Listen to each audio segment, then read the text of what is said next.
오늘 레위기 17장 1절로 같이 읽었습니다. 레위기 20번째죠. 오늘 말씀의 제목은 중심이 채워지면은, 중심이 잡혀지면은 다 풀려난다라는 제목입니다.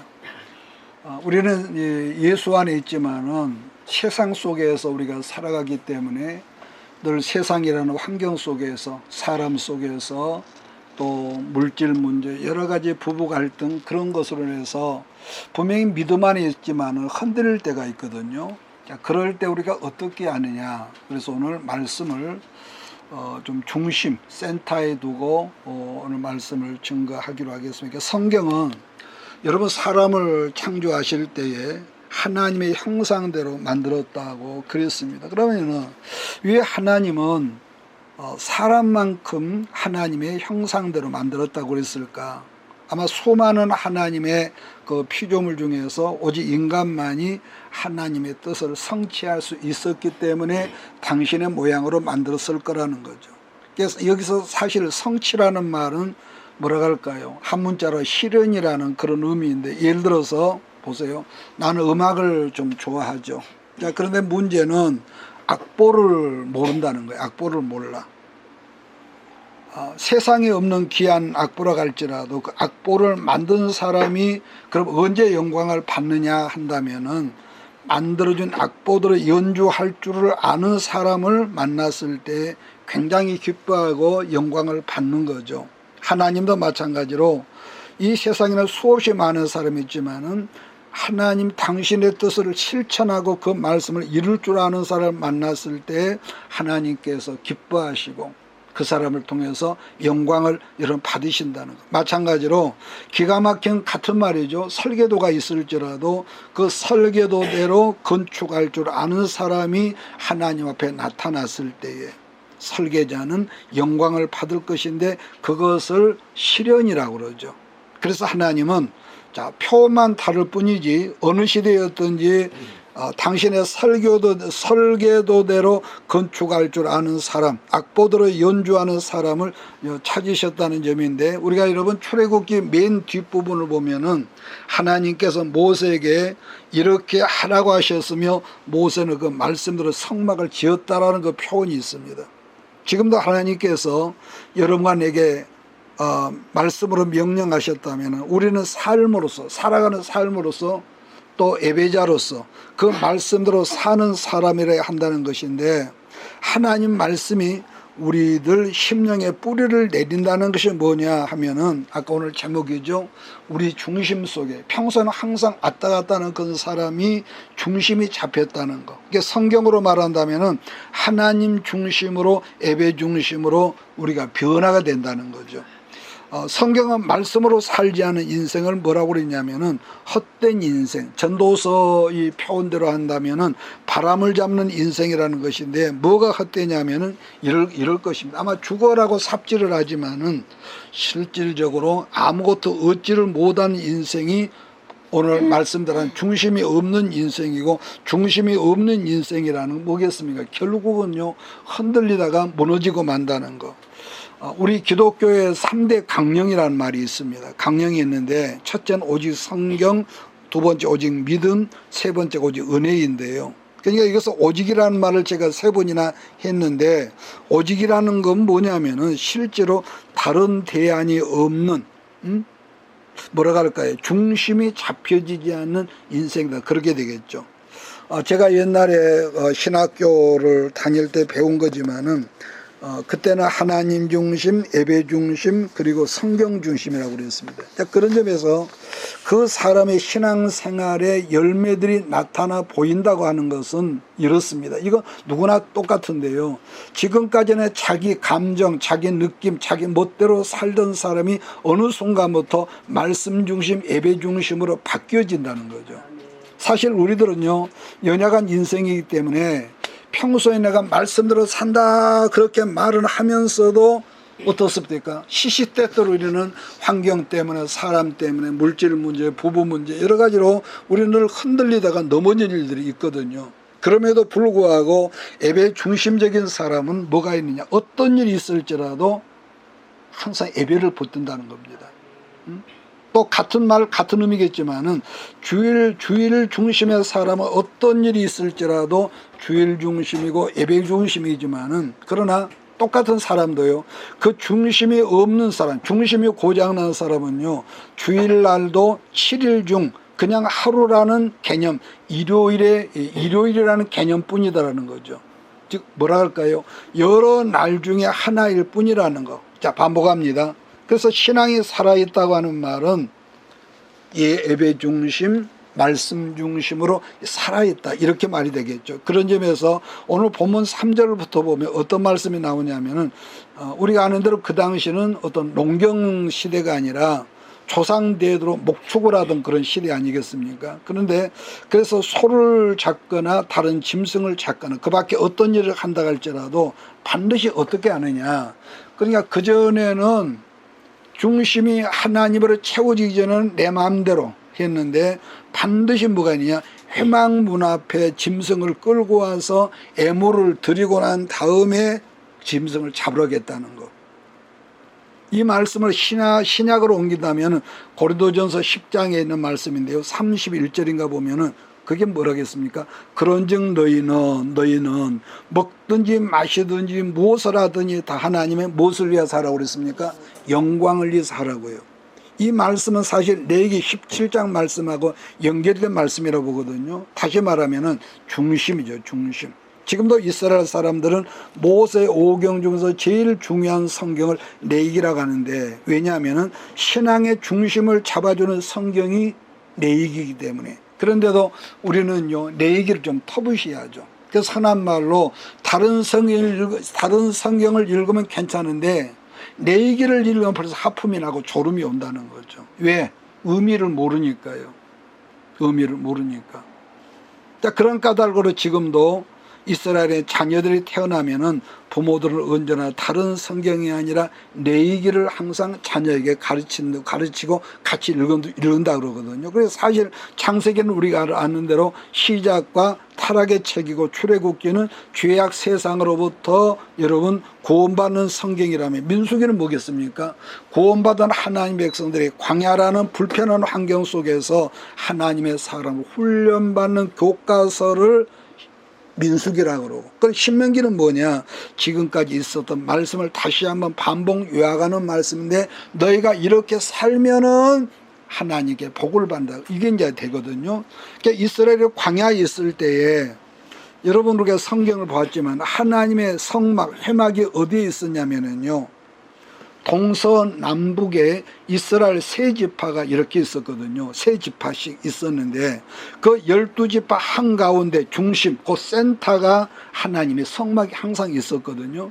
그래서 이스라엘 12지파 한가운데 성막이 있었다고 하는 것은 곧 하나님이 언제 어떤 환경 속에 그들 가운데 있었으며, 다르게 말하면 말씀이 그들 가운데 있었다는 그 말인데, 이스라엘은 그래서 흔히 하는 말로 중심, 말씀 있는 백성이다, 이렇게 말하죠. 그런 점에서 여러분도 그렇고 나도 마찬가지인데요, 사람이란 우리가 예수 안에 있어도 언제 슬럼프에 빠지냐 이렇게 말한다면은요, 여러분과 내 중심이 흔들리고 이유 불문하고 중심이 흔들리는 삶을 우리가 살 때부터 너무 자연스럽게요, 평소에 이해가 되지 않는 그런 모습들을 우리가 보여주고, 우리가 몰라, 저 사람이 그전에는 저런 사람이 아니었는데 할 정도로 전혀 엉뚱한 모습을 우리가 보여준다는 거예요. 슬럼프에 빠지면은. 그러면은 그런 극심한 슬럼프에 빠졌던 사람이었을지라도 언제 다시 회복이 되냐 그런다면 똑같습니다. 그 마음의 중심, 예배 중심, 말씀 중심, 이것이 회복이 되면은 더불어서 다른 것들까지도 회복시켜 준다는 것이 이 성경에서 하는 말씀이거든요. 여러분, 우리들이 잘 아는 다윗이 왜 이스라엘 여러분 수천 년 그 세월 속에서 훌륭한 위대한 인물이었다고 한다면은, 여러분 그렇지 않습니까? 우리가 사사기를 공부했지만은 사사기 시대는요, 자기 이모대로 자기 생각에 자기 소견에 옳은 대로 살았던 그런 시대이기 때문에 어떤 질서, 중심이 무너진 이스라엘 민족의 뭐죠? 그 마음의 예배, 중심, 제사, 말씀대로 이 중심을 잡아주는 유일한 왕이었기 때문에 그래서 하나님은 다윗을 처음 봤을 때 뭐라 합니까? 내가 저를 보니 기쁘다. 내가 사랑하는 자라고 그렇게 여러분이 칭찬했던 걸 우리가 기억하지 않습니까? 그래서 왜냐, 다윗은 시작부터 그가요, 언제나 그도 실수도 있었고 슬럼프가 있었지만은 그럼에도 불구하고 항상 그의 중심은 제사인 예배 중심이었다는 거죠. 자, 레위기 17장 3절로 4절 말씀을 읽으면서 오늘 본문 안으로 들어가겠습니다. 시작.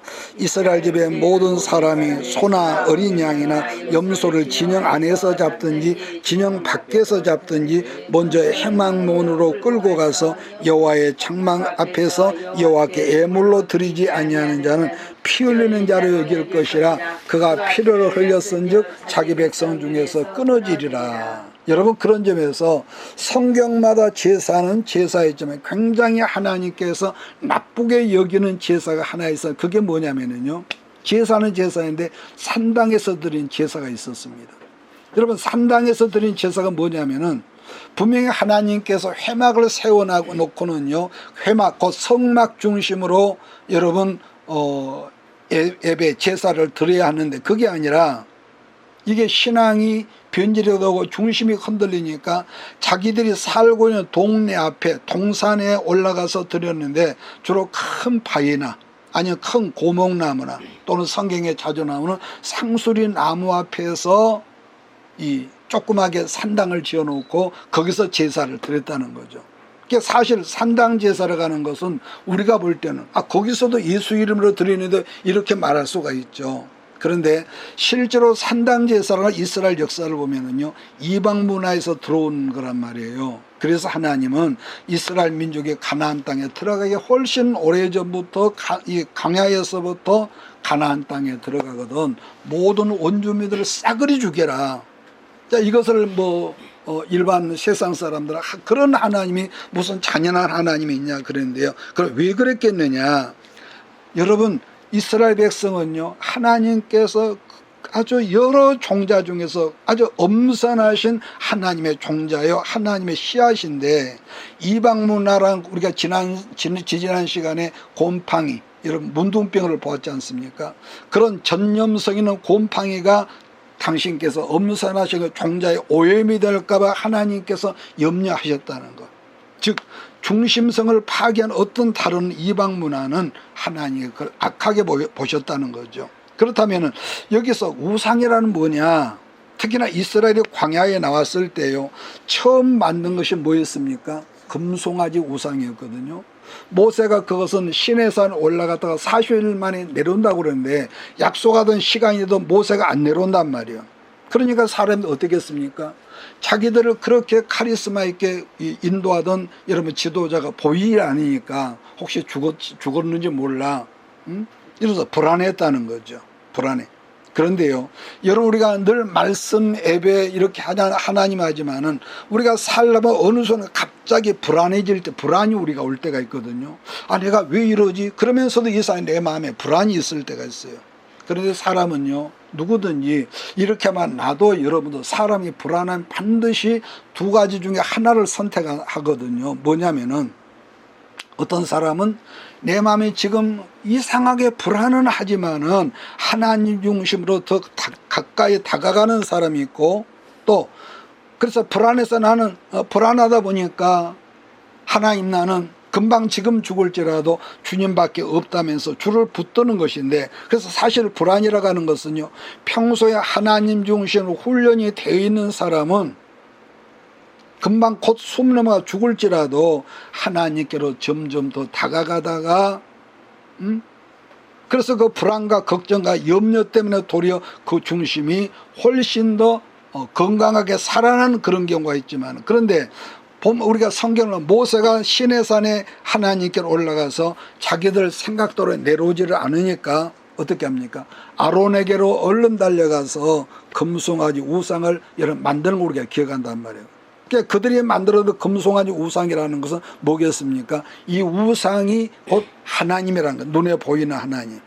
그러니까 우리가 보면 그것도 중심은 중심이라 하겠죠. 그런데 전혀 엉뚱한 다른 중심, 뭐라고 할까요? 마치 암처럼. 암은요, 뭐 우리가 의학자는 아니지만은 우리 몸에서 돌연변이 세포가 생기고 엉뚱한 음식을 찾고, 그러니까 우리 어떤 세포가 좋아하지 않은 걸 자꾸 먹고 인스턴트 먹고 먹다 보면은 돌연변이가 갑자기 생겨가지고 또 뭐가 있냐, 이 암세포가 생기면은요 그 자체가 또 하나의 창조주가 돼가지고 거기서 혈관을 또 새로 만들어가지고 정상적인 혈관에서 있는 모든 피를 끌어당겨가지고 이 암세포를 점점 이렇게 키운다 그러거든요. 그게 마귀적인 역사 아니겠습니까? 그러니까 근데 실은 우리가 살다 보면요 이렇게 말하는 내 자신도 호시탐탐 나도 몰래 중심이 이 삐뚤어지는 그런 어떤 쪽으로 흘러갈 때가 있습니다. 왜? 다른 중심을 옮겨가려고요. 여러분 세상에서 가장 크고 화려한 이 선박이 있다고 할지라도요 뭐가 있습니까? 배 밑바닥에는 보이지 않은 배 밑바닥에 반드시 그 큰 배의 균형을 잡아주는 중심수, 다르게 균형수라고 그러는데 이것이 있어야만 거친 풍랑이 있는 바다에 있을지라도요 좌우로 끼우뚱거리지 않는다고 그러거든요. 수년 전에 우리가 알았던 그 슬픈 역사 세월호 사건 그 때도 그 여객선의 그 선박 그 오너가 참 사람이 욕심이 들어가면 이래요. 더 많은 화물, 더 많은 승객을 태우기 위해서 이 배 밑바닥에 균형수, 수평수를 너무 많이 빼버려 가지고요 그렇게 풍랑이 일지도 않았는지 진도 앞바다에서 끼우뚱하다가 넘어져 가지고 회복이 안 된 것을 그 사건으로 수백 명의 사람이 죽은 걸 우리가 봤단 말이에요. 여러분 세상 만사 영육간의 모든 것의 핵심은요 중심입니다. 그런데 이 중심은 보이질 않아요. 보이질 않아. 제가 언제가 말했나요? 나무는 아무리 큰 나무라고 할지라도요 그 나무를 지탱하고 있는 것은 뭡니까? 핵심은 뿌리거든요. 뿌리가 건강할 때에 나무가 건강하고 잎이 건강하고 꽃 열매가 건강하죠. 그런데 생각해 보면은 뿌리 입장에서 봅시다. 자기가 힘은 다 쏟았는데 생각이 어리석고 아니 억울하단 말이에요. 우리가 그 생각을 그렇게 해봅시다. 왜냐? 자기가 밤낮 쉬지 않고 계속 영양분을 올려줬는데 영광은 누가 받습니까? 열매가 받는단 말이에요. 은근히 꼬라지가 나가지고 뿌리가 밖으로 나왔어. 내가 있거든? 그러면 어쩐다는 거예요? 나무 전체가 죽는다는 거 아니겠습니까? 그래서 가정에서도 교회에서도요 뿌리 역할을 한 사람은 때로는 억울하고 몰라주고 그래서 내가 나만 무시당하고 분명히 그럴 때가 그런 느낌이 있을 때가 교인이 적을 때는 없지만은 교회가 점점 커지면은요 그런 억울함을 느낄 때가 많거든요. 그런데 그런 사람 때문에 열매가 열리고 그런 사람 때문에 화려해지고 부흥이 되는데 어느 순간 나를 알아달라 그러면은 공동체가 그때보다 오해가 된다는 거죠. 제 말씀이 이해가 되기를 여러분 부탁을 드립니다. 그렇기 때문에 히브리 백성들에게는 어떤 장소 어떤 위치로 옮겨가든지 항상 하나님의 성막은 이스라엘 중심, 이스라엘 12지파의 중심에 있었고 더불어 누구든지 해막이 보이도록 그렇게 천막을 쳤다는 겁니다. 반복하겠습니다. 에베자의 삶이라고 하는 건 중심이 회복되는 삶이라는 것이고 중심이 회복되어지면은 우리들의 삶의 모든 질서가 살아나지만은 반면에 어느 순간에 내 욕심이 나와서 중심이 깨어져 버리면은 다른 것들 더불어서 나 때문에 내 가족이 나 때문에 그 하나님 앞에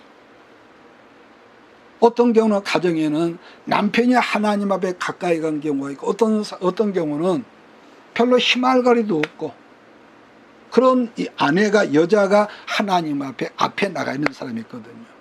그런데 여러분 참고할 것은요 하나님 앞에 가까이 가 있는 사람들이 욕도 더 많이 먹고요 억울한 일도 많이 당하고요 손해도 많이 본다고 느껴질 때가 있습니다. 주의할 것은 그럴 때 보상 심리가 나타나면요 나 하나가 무너지면 내 가정 속에 중심이 흔들려 버려요. 제 말이 이해가 되십니까? 그래서 어떤 경우라도 우리가 그런 경우에 하나님 앞에 내가 가까이 가 있다면은 나를 좀 알아주라고 나팔부는 그런 역사가 없어야 할 줄 믿습니다. 그래서 이런 경우는요 우리들 삶에서 늘 보았었고 있어온 일인데 여러분이 나나 우리 중심에 어떤 게 무너져 깨어지면은 뭐가 있습니까? 겉과 속이 달라지죠. 겉과 속이 너무 달라지거든요. 자, 이렇게 제가 한번 예를 들어보겠습니다. 염소를 이스라엘이 하나님께 제물로 드리겠다 했는데, 자, 그보다 한 걸음 앞서서 애굽 나라에서는 신에게 드리는 이 염소를 드리는 제사가 거기도 있었거든요. 근데 이 경우는 이방에서 드리는 이 순염소 제사는 우리가 보면은요, 너무 음란한 제사였다는 거죠.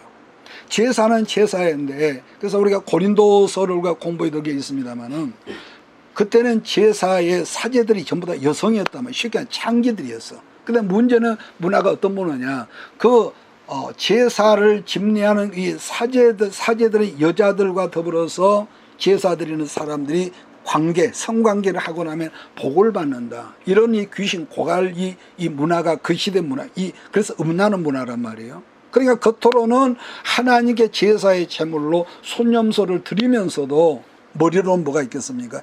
애굽의 것을 그대로 생각하면서 제사를 드렸다는. 그러니까 우리는 보세요. 이스라엘이 이미 오래전에 애굽을 떠나왔지만은 여전히 그들 생각 속에, 그들 사상 속에 애굽의 어떤 것이 있다는 것이죠. 그러니까 우리는 여러분 이런 게 있는데, 그 말씀이 7절인데요. 그들은 전에 음란하게 섬기던 순염소에게 다시 제사하지 말 것이라. 이는 그들이 대대로 지킬 영원한 음란하게 섬기던 순염소라고 그랬습니다. 그래서 여러분, 우리의 중심이 회복된다는 것은 같은 말이죠. 겉과 속이 일치를 이루는 것. 비록 실수가 있을 겁니다. 늘 제가 하는 말이지만, 우리가 아무리 기도 생활에 때로는 사람이기 때문에 부부싸움 할 때도 있고 혈기를 낼 때도 있지만은 얼른 제자리로 돌아오는 게 중요합니다. 누가복음 18장 말씀을 보면요, 사실 겉으로 볼 때는 사실 바리새인들이 훨씬 더 깨끗하고 핸섬하고 멋지지 않습니까? 반면에 세무서 직원들이, 세리들은 이스라엘 민족의 피를 빨아먹은 거머리 같은 존재는 다 그들을 싫어했고, 다 그들을 미워했어요. 장녀처럼 아주 미워했습니다. 싫어했고. 그런데 하나님은 그러한 바리새인들을 인정하시는 것이 아니라 이스라엘 모든 사람들이 악랄하게 여기는 세리들을 인정하셨다는 말씀을 예수님이 하셨거든요. 그러면은 왜 그랬을까 그러지 않겠습니까? 누가복음을 잠깐 찾아보고 우리 레위기로 들어가겠습니다. 누가복음 18장입니다. 누가복음 18장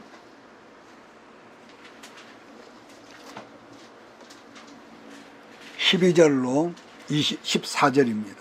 신약성경 누가복음 14장 12절로 14절. 18장. 우리 같이 읽을까요?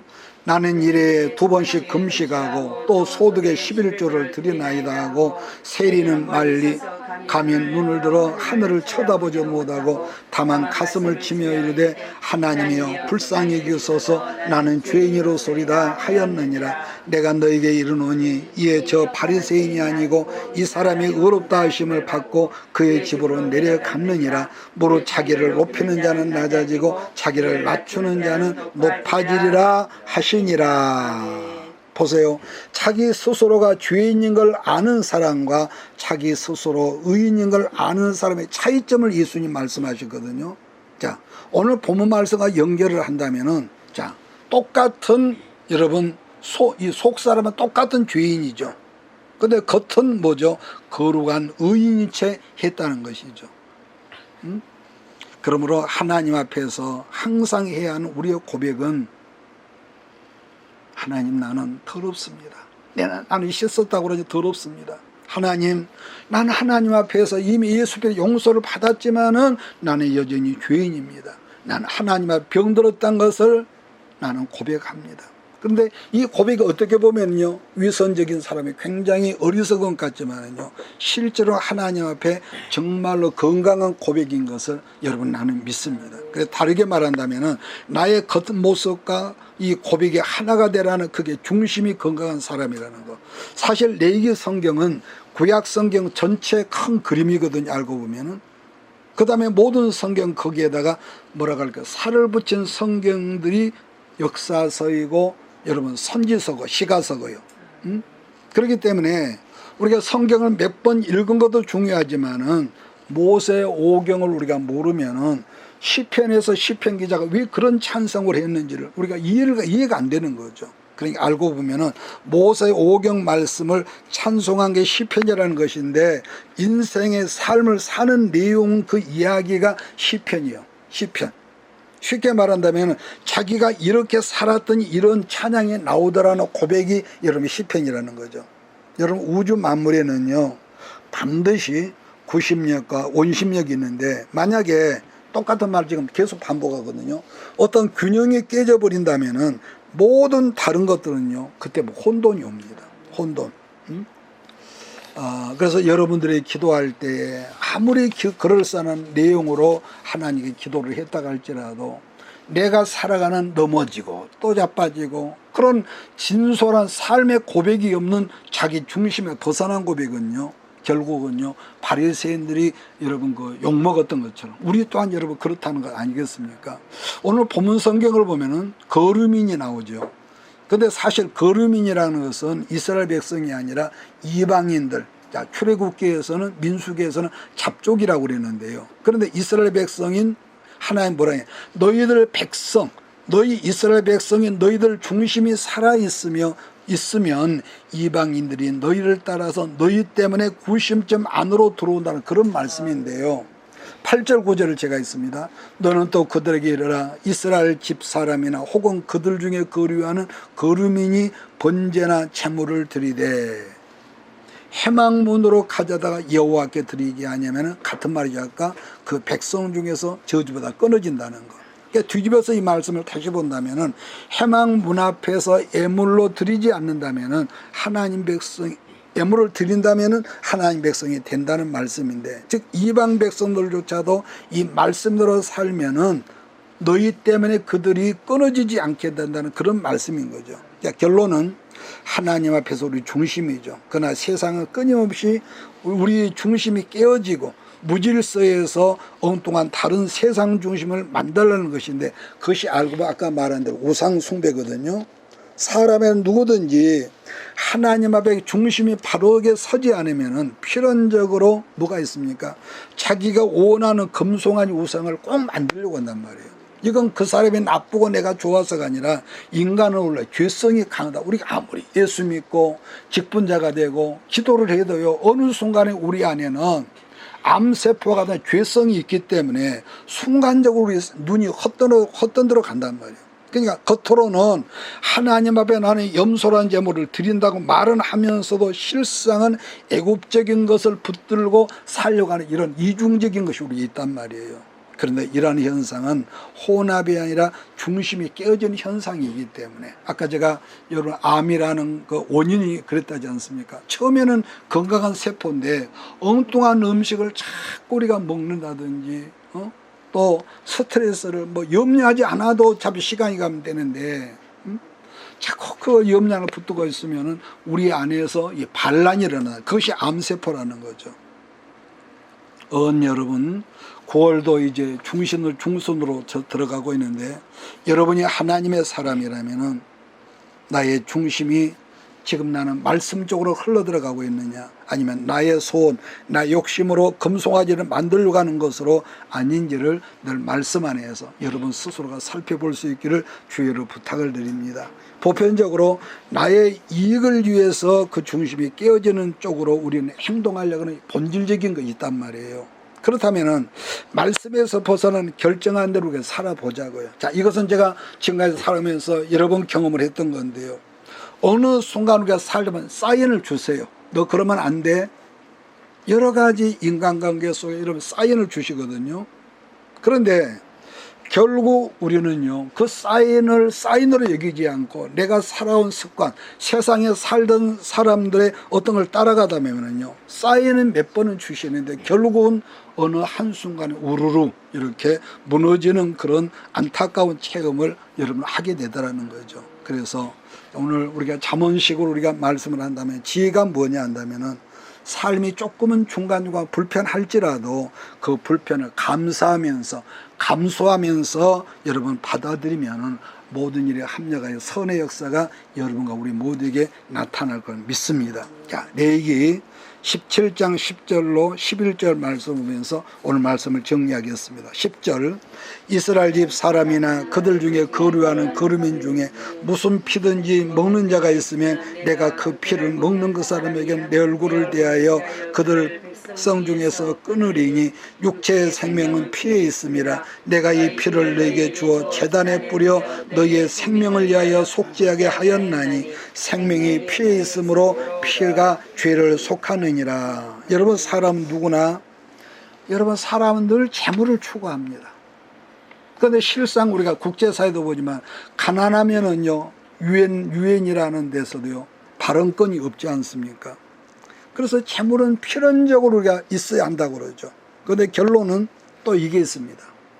재물이 많아진다고 생명력이 풍성해지진 않는단 말이고, 그러자 우리가 부자가 된다고 하나님의 생명, 하나님은 내가 충만한 건 아니란 말이에요. 이러면 그러지 않습니까? 생명은 항상 하나님께 내게 주신다. 자, 어제 목사님이 잘 아는 어떤 그 목사님의 사모님이 갑자기 돌아가셨다고, 아직 젊거든요. 50대 중반인데 돌아가셨어. 얼마나 그 젊은 목사님이 사모님이 갑자기 가셨기 때문에 힘들지 않겠습니까? 엉뚱한 말 같지만 생명은 하나님께 주신다. 그러나 우리는 관리를 해야 한다. 이해하십니까? 그래서 늘 편하게 사는 것은요 절대로 좋지 않습니다. 자동차를 타고 갈 때는 타고 가야지만 때로는 걸을 때는 걸어야 하고 때로는 운동해야 할 운동하고, 이게 여러분 중요한 거죠. 그랬기에 여러분 좋은 것은 하나님이 주시고 우리는 관리자라고 그러는데, 야고보서 1장 17절을 보면은요 온갖 좋은 은사와 온전한 선물이 다 이로부터 빛들의 아버지께로부터 내려온다고 그랬습니다. 그런데 그 다음으로 구약에서도 확장되는 개념이 뭐냐면은, 오늘은 설명하기가 좀 어려운 좀 내용이다. 실제는 어렵지 않은데 제가 어렵게 설명하였던데, 여러분 사람이요 어느 순간에 먹고 사는 것이 좀 평안해지면은, 이건 여러분에게도 이 함정이 있을 수가 있고 내게도 있을 수가 있는데요, 기능화된 신앙이 있습니다. 기능화된. 무슨 말이냐면은, 예수를 믿는다고 하지만은 실상은 하나님이 없어도 그냥 기계적으로 습관적으로 돌아가는 그런 신앙이 있거든요. 이렇게 예를 들면 어쩔까요? 자, 나 같은 경우는 평생 40여 년을 설교를 해왔기 때문에 어떻게 준비 없이, 기도 없이 여러분 얼마든지 할 수 있지 않겠습니까? 이런 경우를 기능화한 신앙, 기능화된 설교라고 그러죠. 요즘에는요 AI 그 컴퓨터라고 그럽니까? 이게요 어떤 그 본문만 딱 이렇게 컴퓨터로 넣어주면은 이 AI 컴퓨터가 설교를 싹 이렇게 내놓은대요. 그러니까 뭐 어떤 공부할 것도 없고, 의사는 의사지만은 자기 머리에서 난 것이 아니라 어떤 진단을 할 때 이 컴퓨터를 뒤적뒤적하고 새 책을 뒤져가고 이렇게 해서 나온 이 어떤 의술이기 때문에 그 사람 속에 돈이 있지 이러면 진정으로 그 환자를 사랑하는 것이 있겠습니까? 우리가 주 앞에서 행하는 봉사도 마찬가지고 헌신도 마찬가지고, 하나님 없이 사람 앞에서 얼마나 나를 엔조이하면서 이 대충할 수도 있거든요. 또 그것뿐이어서 성경 공부나 구역 모임도 얼마든지 기능화된 모임이 되거든요. 될 수 있어요. 그렇기 때문에 우리가 형식은 아무리 그럴싸하고 화려해 보일지라도 기능화된 그 속에는요 필연적으로 빠진 것이 있는데, 여러분 뭐가 빠졌을까요? 그게 뭐냐면요 하나님을 향한 간절한 갈망이 없다는 거예요. 지금 이해가 되기를 바랍니다. 그러니까 기능화된 신앙, 기능화된 헌신, 기능화된 봉사는요 우리가 어떤 갈망이 없어요. 하나님 앞에 일은 하지만, 그러니까 뭔가 하기는 잘하는데 죽어있다는 거, 하나님 앞에서. 왜? 같은 말이죠. 하나님을 향한 간절한 갈망이 없기 때문인데, 그래서 잊지 말아야 합니다. 하나님이 내 생명도 공급해 주시고 모든 먹는 거 공급해 주시고, 하나님의 생명을 공급하지 않으면은 겉으로 보이는 껍데기는요 아무리 화려할지라도 거기는 뭐가 없겠습니까? 생명력이 없는 거예요. 생명력이 없는 거. 그래서 그걸 본문에서는 피라고 언급을 했다는 말씀은 사실 우리에게 굉장한 메시지란 말이에요. 시편 보면 이런 말이 있습니다. 시편 42편 1절 보면은요, 하나님이여 사슴이 신의 물을 찾기에 갈구한 같이 내 영혼이 주를 찾기에 갈급하니이다. 갈망. 여러분, 뜬금없는 지금 성경을 읽었지만은요, 사슴의 특징이란 굉장히 자기란 존재를 숨기는 짐승이거든요. 왜냐? 자기 연약함을 아니까. 그런데 그런 사슴이 엄청난 갈증이 생기는 거예요. 항상 자기를 숨기는 존재인데 어느 순간 탁 트인 열린 공간에 올 수 있을 때가 언제라는 거냐? 너무너무 목이 말라서 갈구함이 심할 때라는 거. 그런데 여러분, 그 실제는 사슴 얘기를 한 것 같지만 우리 인생이 그렇다는 거 아니겠습니까? 사람은 어느나 누구나 자기를 자랑할 것이 많다든지 자기의 잘난 거, 자기 어떤 재물, 자랑한 일이 있다면은 드러낼까? 그런데 그렇지 않으면은 보편적으로 자기를 숨기거든요. 여러분, 우리가 흔히 나가서 우리가 길거리에 보면은 자기의 어떤 잘남 있는 사람들은 얼마나 의시되며 걷는 거, 뭐 젊은 여성들 같은 경우는 자기 막 몸에 어떤 걸 드러내면서부터 이 걷는 걸 본단 말이에요. 그러니까 평소에는 두 가지 인격으로 살던 사람일지라도 그러면은 언제 자기를 드러내냐 한다면은 항상 간절하고 절실한 갈급함이 있을 때 자기를 드러내고, 갈급함이 없으면은요, 하나님의 갈급함이 없으면은 숨죠. 그리스도 안에서 누구나 여러분도 나도 높낮이는 있겠죠. 어떤 영적인 거 있겠을지라도 사람은 언제 광야를 여러분 체험한다고 하냐면은, 여러분 광야의 핵심은요 갈급함이거든요. 모든 평소에 저절로 공급된 모든 것들이 다 끊어져 버려. 그리고 또 하나, 광야는 일정한 길이 보이지 않기 때문에 광야에 있는 사람은 누구나 뭐가 있겠습니까? 그러다 보니까 길도 없지요, 일정한 공급도 없죠. 다 불편한 것 투성이야. 그렇기 때문에 광야에 있는 사람 특징이 뭐냐? 하나님, 나는 하나님이 없이는 나는 도무지 살 수 없다는 절실함이 그 가슴, 머리에서 나오는 것이 아니라 잠깐 하는 기도라도요 가슴에서 솟아오르는 생수와 같은 어떤 것이 있는 사람이라는 거죠. 우리가 잘 아는 회당장 야이로는 굉장히 율법적인 사람 아니겠습니까? 또 로마에서 파병된 백부장 누구죠? 백부장도, 고넬료도, 사울도, 그 사람들이 평상시라면은요 예수님께 도무지 나올 수 있는 그런 인간들이 아니죠. 그런데 야이로의 경우에 자기 애동딸이 죽어가니까 그 체면을 중시하고 그러던 사람이 너무너무 갈급함으로 그 엄청난 무리가 보고 있는데 그런 회당장인 사람이 예수님 앞에 넙죽 엎드리는 걸 우리가 성경에서 보지 않습니까? 자, 그러면은 오늘 마지막으로, 오늘 우리가 살아가는 여러분과 나는 갈급함이 얼마나 있느냐, 이걸 여러분 스스로 한번 우리가 생각해야 합니다. 사람이란 것은 갈급함에 이르면 평소에는 꽁꽁 숨겨두었던 모든 약점들이 그때는요 막 드러나지 않습니까? 그래서 옛 믿음의 선배들이 하는 말이라고 하는 것은 광야가 축복이란다. 평소에는 도무지 이해가 안 되던 그런 말씀을 우리가 들었거든요. 여러분, 그 사람이 광야에 일단 들어가 있으면은 평소에 숨기고 싶었던 연약함도, 부끄러움도, 불신앙도, 어떤 거칠은 어떤 들짐승 같은 인격과 못된 성품도, 아니 할수에 감추고 싶었던 나의 천박한 약점도요 그런 데는 다 드러나거든요. 숨길 수가 없어. 그러다 보니까 어떡합니까? 벌거벗은 모습으로 하나님, 나는 주밖에 없습니다. 하나님이 나를 붙들어 주시면 나는 안 됩니다. 그런 약점들 때문에 하나님의 부끄러움을 가지고 나가기 때문에, 그래서 성령으로 말미암아 그 사람이 변화의 어떤 새로운 기능이 여러분 회복되는 거 아니겠습니까? 결론적으로 피의 속죄라는 것은 결국 예수님만이 우리의 모든 죄를 여러분 속해 준다는 의미죠. 그렇기 때문에 하나님만이, 예수님만이, 십자가만이 우리의 정답인 것을 믿으시고, 우리가 한 주간 동안도 그리스도 안에서 우리가 삶 속에 열심히 살고 우리가 꿈꾸는 걸 추구할지라도 예수 그리스도의 생명력이 우리 안에 충만하기를 주의 이름으로 축복합니다. 기도하겠습니다. 이것이 행복